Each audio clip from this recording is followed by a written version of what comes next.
శ్రీమాత్రే నమ. జయ గురు దత్తాత్రేయ నమ. ఈ వీడియోలో మనం డిసెంబర్ 25వ తారీఖున వృశ్చిక రాశిలోకి ప్రవేశించబోతున్న శుక్రగ్రహ సంచారం తులారాశి వారి మీద ఏ విధమైన ప్రభావాన్ని చూపబోతుంది అన్న విషయాన్ని మనం ఈ వీడియోలో తెలుసుకునే ప్రయత్నం చేద్దాం. తులారాశి వారికి శుక్రుడు రాష్ట్రాధిపతి కాబట్టి కంపల్సరిగా శుక్రుని యొక్క సంచారం కానీ ఏ గ్రహంతో కలుస్తుంది, ఏ గ్రహం చేత చూడబడుతుంది, ఏ నక్షత్రం మీద సంచారం జరుగుతుంది అన్న విషయాలన్నీ కూడా కంపల్సరిగా ఈ రాశి వారి మీద ప్రభావం చూపిస్తూ ఉంటుంది.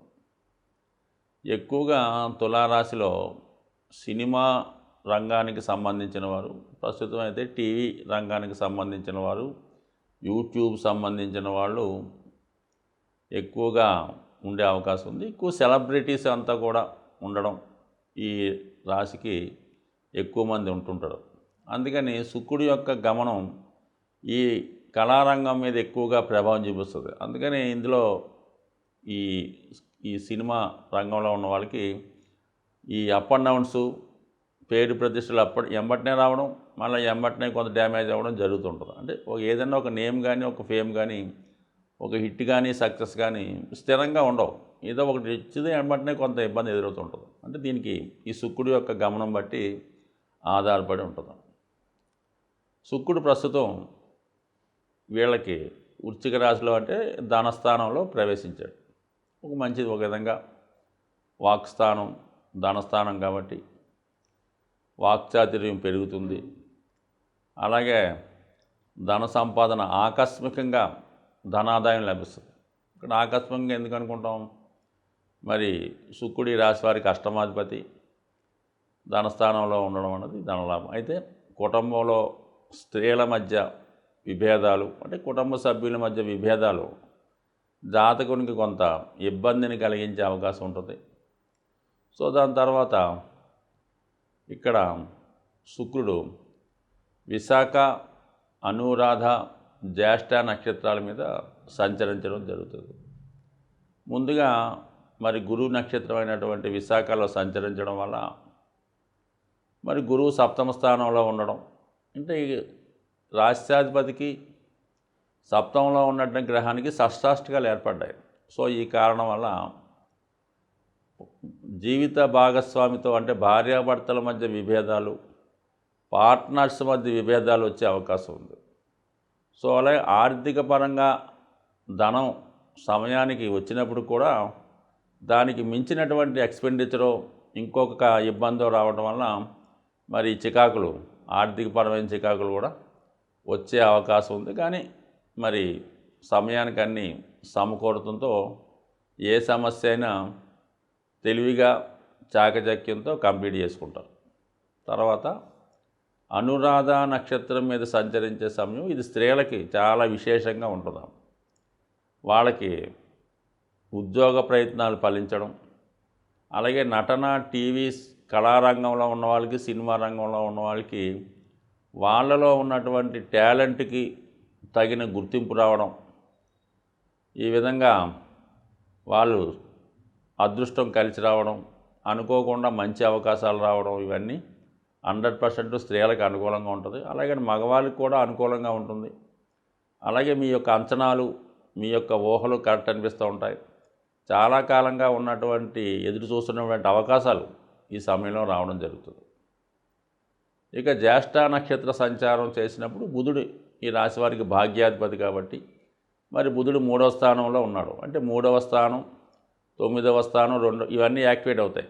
సో ఈ కారణం వల్ల జాతకుడికి విదేశ అవకాశాలు వచ్చే అవకాశం ఉంది. దూర ప్రాంత ప్రయాణం చేయవలసి రావడం, విదేశ అవకాశాలు రావడం, దాన్ని సద్వినియోగం చేసుకోవడం, ఇవన్నీ జరుగుతాయి. దాని తర్వాత ఏంటంటే మిత్రులు, విదేశంలో ఉన్నటువంటి మిత్రులు కానీ, బాగా హోదాలో ఉన్నత స్థాయిలో ఉన్నటువంటి మిత్రులు కానీ మీకు ఈ సమయంలో పరిచయం అవ్వడం, వారి ద్వారా మీరు కొన్ని కొత్త విషయాలు తెలుసుకోవడం కానీ, మీ అభివృద్ధికి వాళ్ళు సహకరించడం కానీ ఈ సమయంలో జరిగే అవకాశం ఉంది. సో ఏదైనా ఓవరాల్గా ఈ వృశ్చిక రాశి శుక్రగ్రహ సంచారం తులారాశి వారికి చాలా విషయాల్లో అనుకూలత ఏర్పడుతుంది. ముఖ్యంగా ఆర్థిక విషయాలు, వివాహ సంబంధించిన విషయాల్లో అనుకూలంగా ఉండడం జరుగుతుంది. అయితే శుక్రుడు శత్రుగ్రహ సంచారం కాబట్టి కుటుంబ సభ్యుల చికాకులు, కుటుంబ సభ్యుల మధ్య విభేదాలు కొంత ఇబ్బంది కలిగిస్తుంటాయి. ఇతరులు మీ సొంత విషయాల్లో కలగజేసుకోవడం వల్ల కొంత అసహనానికి లోనవుతారు. చాలా కాలంగా రహస్యంగా ఎవరికీ తెలియకుండా దాస్తున్నటువంటి ఒక విషయం 10 మందికి తెలియడం వల్ల లేదా పబ్లిక్ అవ్వడం వల్ల కొంత ఇబ్బందులకి, అవమానానికి లోనయ్యే అవకాశం ఉంది. లేదంటే మీ మీద ఇతర సంస్థలు కానీ, ఇతర వ్యక్తులు కానీ దుష్ప్రచారం చేయడం కానీ, రూమర్స్ ప్రచారం చేయడం కానీ, ఏదో ఒక సంబంధం ఉంది, ఏదో అక్రమ సంబంధం ఉంది, ఇలాగుంది అలా ఉందని గిట్టని వాళ్ళు మీ మీద చెడుగా ప్రచారం చేసే అవకాశం వల్ల కూడా కొంత ఇబ్బందులకి గురి కావడం, ఇలాంటి చికాకులన్నీ ఉన్నాయి. కాబట్టి సాధ్యమైనంత వరకు జాతకుల యొక్క అభివృద్ధి ఎంత బాగున్నప్పుడు కూడా ఈ జనాల యొక్క, ఇతరుల యొక్క దృష్టి ప్రభావం వల్ల ఇలాంటి చికాకులు వచ్చే అవకాశం ఉంది. కాబట్టి సాధ్యమైనంత వరకు గుట్టుగా, గోప్యంగా వ్యవహరించడం మంచిది. సో అలాగే మీరు ముఖ్యంగా ఈ తులారాశి వారు నిరంతరం లక్ష్మీ అమ్మవారి ఆరాధన, శ్రీ సూక్త పారాయణ చేయడం వల్ల, అలాగే గోసేవ అంటే గోవుల్ని పెంచడం కానీ, పోషించడం కానీ, లేదంటే గోశాలలో వాటి పోషణకు తగినటువంటి ఏదన్నా పదార్థాలు, ధనం సహకరించడం వల్ల కంప్లీట్గా జాతకుడు ఇతరుల నుంచి వచ్చే నెగిటివ్ ఎనర్జీ తగ్గించుకొని తన యొక్క వ్యక్తిగత ప్రతిభతో ముందుకు వస్తాడని ఆశిస్తూ, సో అలాగే ఇది మన ఈ గోచారం అన్నది సాధారణంగా మనం వ్యక్తిగత జాతకం కాకుండా మీకు ఉన్నటువంటి కేవలం మీ జాతకంలో మీరు ఉన్నప్పుడు ఉన్నటువంటి చంద్రుడిని బేస్ చేసుకొని మనం గోచారం చెప్పడం జరుగుతుంది. అలాగే చంద్రుడితో పాటు చాలామందికి కేవలం రాసే తెలుస్తుంది తప్ప లగ్నం అన్నది తెలియదు. కొంతమందికి ఆటోమేటిక్గా మేషలగ్నం వారికి కూడా మనం చెప్పినటువంటి ఫలితాలు కొంతవరకు మాత్రమే వర్తిస్తాయి. అంటే గోచారం ఎంతవరకు మనకి జాతక చక్రంలో ఒక ఫలితం ఉన్నది అంటే మీకు ప్రభుత్వ ఉద్యోగం ఉందని మీ జాతకంలో రాసి ఉంది, లేదా మీ క్రీడా రంగంలో విజయం సాధిస్తారని రాసి ఉంటే అప్పుడు మాత్రమే ఈ గోచారం మీకు సపోర్ట్ చేస్తుంది తప్ప మీ జన్మ జాతకంలో జాతక పీఠిక మీద ఇటువంటి యోగాలు లేవనుకుందాం. పైపు వివాహం అవ్వచ్చు, సంతానం అవ్వచ్చు, ఉద్యోగం అవ్వచ్చు, ఏదన్నా జాతక చక్రంలో ఉన్నటువంటి ఫలితాలు మాత్రమే గోచారరీత్యా గ్రహాలు మారినప్పుడు ఆ ఫలితాలు మీకు ఇవ్వడం జరుగుతుంది. కేవలం చంద్రలగ్నాత్తు గురువు సప్తమంలోకి వచ్చాడు, పెళ్ళి అవుతుంది. 5వ స్థానంలో గురువు వచ్చాడు, సంతానం కలుగుతారు. దశమంలోకి గురువు వచ్చాడు, ఉద్యోగం వస్తుంది. ఇలాగ అనుకుంటే ప్రతి ఒక్కరికి కూడా ఈ భూమి మీద పుట్టిన ప్రతి ఒక్కరికి కూడా గోచారీత్యా గురువు ప్రతి సంవత్సరం మారి ఒక భావనలోకి వస్తుంటాడు. అందువల్ల ఎవరికి కూడా ఎటువంటి కష్టాలు, ఇబ్బందులు లేకుండా నడుస్తూ ఉంటుంది. సో అందువల్ల ఎంతసేపు కూడా జన్మజాతకం ఇంపార్టెంటు. ఆ జన్మజాతకంలో ఉన్నటువంటి గ్రహాల స్థితిగతులను బట్టి, ఉన్న యోగాలను బట్టి మీకు గోచారం సపోర్ట్ చేస్తుంది. కాబట్టి సాధ్యమైనంత వరకు ముఖ్యమైన కార్యక్రమాలు చేపట్టేటప్పుడు, అందులో వివాహం, ఉద్యోగం, అలాగే ఏదైనా వ్యాపారం ప్రారంభించే ముందు, లేదా మనం గృహయోగం ఉందా లేదా ఇలాంటి విషయాలు తెలుసుకున్నప్పుడు మీకు నమ్మకమైనటువంటి జ్యోతిష్కులను చూపించుకోవడం, వారి సలహాలు సంప్రదింపులు చేసుకొని కూడా మనం దాన్ని జాతకాన్ని పరిశీలించుకోవాలి. జాతకంలో యోగం ఉన్నా కూడా దాని దశలు కూడా అనుకూలంగా రావాలి. అటు ఒకటికి మంచి శుక్రమాదశ ఉంటుంది. ఆ శుక్రుడు ఖచ్చితంగా 4వ స్థానంలో మంచి ఉచ్చులో బలంగా ఉంటాడు. అంటే మంచి వాహన యోగం, గృహయోగం అన్నీ జరుగుతాయి. కానీ మరి ఆ శుక్రమాదశ రావాలి కదా. ఆ శుక్రుడు ఎప్పుడో జీవిత చివరి భాగంలో వచ్చినా ఫలితం ఉండదు, అలాగే ప్రారంభంలో చిన్నప్పుడు పోయినా ఫలితం ఉండదు.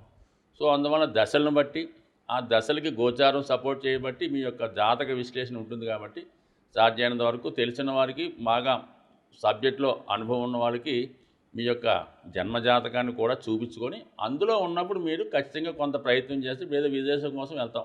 జన్మజాతకంలో లేనప్పుడు గోచారంలో సపోర్ట్ చేయడానికి ఏం ఉపయోగం?